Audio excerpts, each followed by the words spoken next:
Shalom, shalom. Que Dieu te bénisse encore une fois de plus au nom de Jésus-Christ de Nazareth.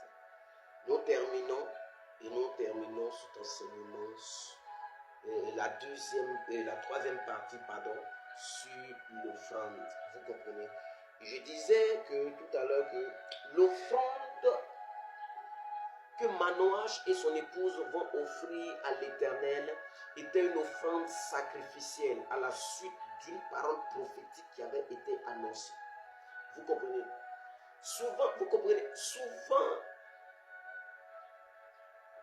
quand des prophéties sont annoncées sur vos vies, et vous êtes étonné que certaines prophéties n'atteignent pas leur accomplissement comme cela devrait s'accomplir, et on se dit non, Dieu peut tout. Comme Dieu peut tout et que c'est Dieu qui a dit, donc tout va se faire.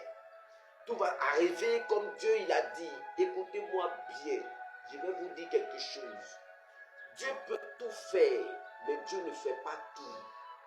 C'est à force de fuir la responsabilité qui nous incombe que nous disons toujours Dieu, c'est Dieu qui doit faire, c'est Dieu qui doit faire, et nous nous retrouvons toujours à être déçus. Et nous nous retrouvons en train d'insulter Dieu, blâmer Dieu, blasphémer le nom de Dieu à cause de certaines situations que nous vivons. Lorsqu'une prophétie est libérée, tu n'es pas le seul à entendre la prophétie. La personne qui te parle là a aussi des oreilles et elle prophétise. Des gens qui sont autour avec toi entendent. Les esprits sont des vents. Le vent qui souffle là, il y a des esprits qui entendent. Donc tout le monde entend la prophétie. De bonnes oreilles comme de mauvaises oreilles sont au courant de la prophétie. Il y a des entités qui se lèvent, qui combattent des prophéties qui sont annoncées dans la vie de quelqu'un. Vous comprenez? Et quand une prophétie est annoncée, frère, lève-toi, pose des actions d'offrande sacrificielle. Écoute-moi bien. Quand une prophétie t'est annoncée, si tu as reçu la conviction, si tu sais que cette prophétie est de l'Éternel, frère, lève-toi vite, cherche une offrande, cherche quelque chose, prends cette chose que tu as et pose une action là. Pose une action. Une action que tu poses n'est pas pour toi une manière d'acheter l'homme de Dieu ou d'acheter la prophétie qu'un homme de Dieu a annoncée sur ta vie ou un frère a annoncé sur ta vie. Écoute-moi bien. Même lorsque tu reçois un songe et que dans le songe, l'ange de l'Éternel t'apparaît et t'annonce des oracles de Dieu. Quand tu te lèves, frère, si tu peux rentrer dans un temps de jeûne, prends dans un temps de jeûne, de prière, saisis quelque chose, une offrande, quelque chose, va, pose une action.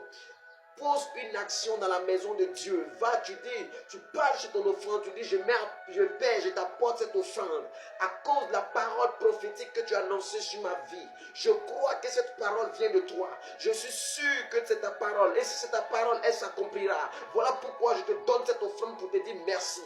Dis merci à Dieu pour une prophétie qui est annoncée, qui n'est pas encore atteint son accomplissement. C'est de dire à Dieu, je passe à une autre étape. Car je sais que cette prophétie que tu as annoncée est déjà accomplie. Et écoute-moi bien, ça devient automatiquement là un autel qui rappelle au royaume des ténèbres, qui s'élève contre l'accomplissement de ta prophétie et leur dit, cette prophétie que vous voulez combattre là est déjà accomplie, car je suis l'autel des témoignages qui annonce que cette prophétie est déjà accomplie, car c'est une action de foi qui a été posée et Dieu agrée la foi.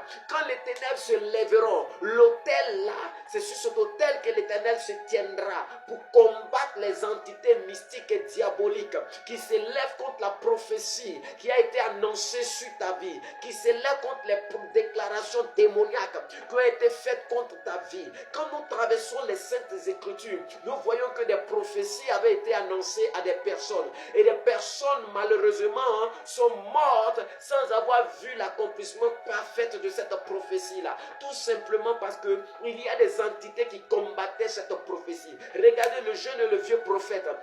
Le jeune prophète reçoit une parole de l'Éternel. Il va annoncer la parole de l'Éternel. Le Seigneur lui dit, quand tu reviendras, tu ne passeras pas par le même chemin, tu ne dormiras pas aussi dans l'endroit où tu vas donner la prophétie. Mais quand il revient, le vieux prophète, ayant la compréhension des choses, va l'appeler, va lui dire, le Seigneur m'a dit de te recevoir, de te servir à manger, de te servir à la nourriture. Reste là, mange avec moi. Le type aussi, il n'a pas pu prier, consulter le Seigneur, savoir si cette parole venait de l'Éternel. Il s'est assis avec le vieux prophète. Il a mangé avec le vieux prophète. Qu'est-ce qui va lui arriver par la suite?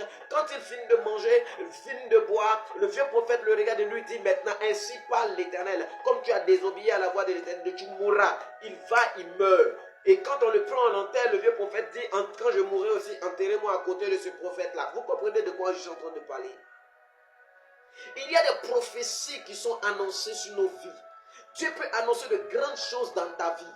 Mais de la même manière qu'il annonce de grandes choses dans ta vie, des forteresses démoniaques vont se lever pour détruire cela. Vous comprenez? Regardez, la naissance de Jésus-Christ fut annoncée. Mais Hérode, ayant la connaissance de ce qui avait été annoncé, chercha à tuer tous les enfants de cette génération-là de Jésus. On était obligé de prendre Jésus, aller le cacher quelque part, l'emmener en exil pour qu'il puisse survivre, pour que toi et moi nous puissions être sauvés, que nous puissions parler de Jésus aujourd'hui. Vous comprenez? C'était une manifestation de l'Antichrist dans le Nouveau à cette époque.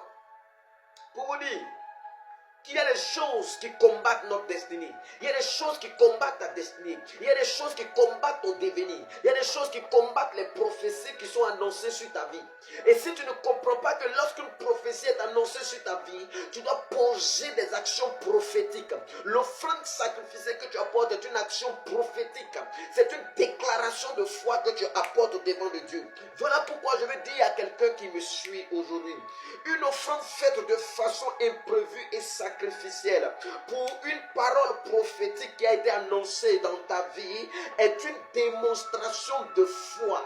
Est une démonstration de foi puissante.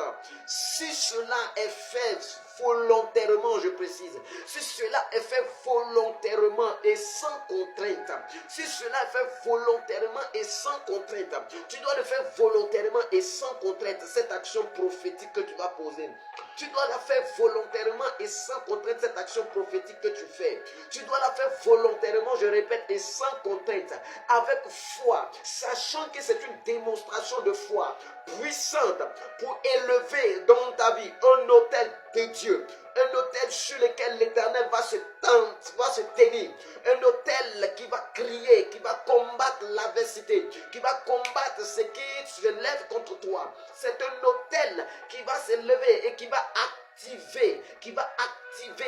activer la puissance de Dieu pour combattre ce qui combat ta destinée, pour détruire ce qui combat ta destinée, pour détruire ce qui cherche à détruire ta vie, pour détruire ce qui cherche à détruire l'accomplissement de ta prophétie. Combien de messages ont été annoncés? Combien de prophéties t'ont été annoncées? Lorsque tu es proche de l'accomplissement, les choses passent à côté. Écoute-moi bien, ne rate plus cette opportunité. Quand un message t'est donné, lève-toi, je te le dis, pose une action, écoute, pose une action, écoute, ne dis pas non, je n'ai pas l'argent sur moi, écoute, ne dis pas non, je n'ai rien sur moi, écoute, le peu que tu as, ce petit que tu as, écoute-moi bien, c'est une action qui est prophétique, qui est posée, une action prophétique, c'est quelque chose de symbolique qui est posé. Même si ce jour-là, tu avais 5 francs, tu avais 100 francs sur toi, tu avais 15 francs sur toi, tu avais 25 francs sur toi, quand une parole prophétique est libérée sur toi, lève-toi, prends ce petit que tu as, va et pose l'action, parle à Dieu et dis à Dieu, je pose une action sacrificielle, Père, pour la prophétie que tu viens d'annoncer sur moi. Tu connais mon état, tu connais mes finances, tu connais mon état financier actuel, c'est le peu que j'ai, Seigneur mon Dieu, mais ce peu-là a de la valeur, parce que Seigneur éternel, de ce que j'ai, ce que tu m'as donné que j'apporte, Seigneur. Souviens-toi de moi et interviens dans ma vie. Souviens-toi de moi et interviens pour ma vie au nom de Jésus. Et tu feras, la main de l'Éternel travaillera, la puissance de Dieu agitera ta vie, la puissance de Dieu détruira les œuvres des ténèbres et la prophétie de l'Éternel s'accomplira parfaitement dans ta vie au nom puissant de Jésus-Christ. Que Dieu te bénisse. N'oublie pas de t'abonner, de liker et de commenter au nom de Jésus, même de partager ce message.